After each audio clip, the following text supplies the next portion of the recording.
Hi, I'm Bob Ryan. This is Globe 10.0, and I'm happy to welcome Cam Neely today. Very happy to have Cam with us. Cam, you've been on both sides as a player, now as an executive. You can understand both viewpoints in any generic labor management situation. We have the NFL situation going on. What are you looking at from the outside?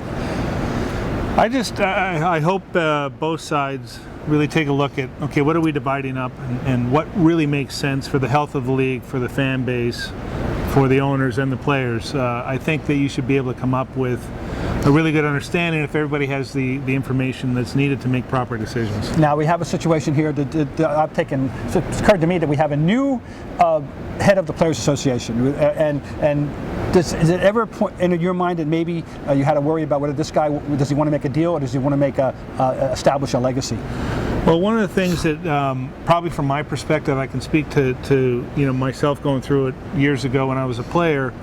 I know for a fact that I didn't get as much information as I probably should have, and that was on me. It wasn't, we had player reps that went to the meetings, they'd come back and give the information, but nowadays I think the players should take more ownership of what's really going on rather than just one or two player reps. So if you really want to know what's happening, you should really get involved, and I think that's what these players should do, just so they have an understanding of what their leader is doing for them to make sure it's the right thing for them. I don't think we're telling any tales out of school to say that the NFL is the lead dog among the four leagues. It's clearly the one with the ratings. It's clearly the one that has the greatest American following.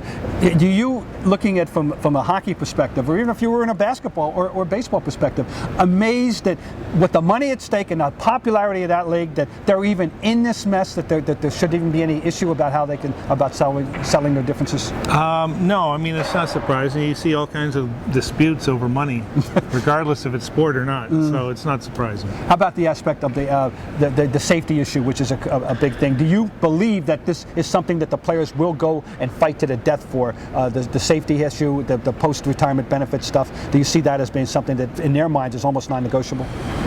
I could understand that because I think they have enough evidence, and history has shown what happens to some of these football players 10 or 15 years down the road.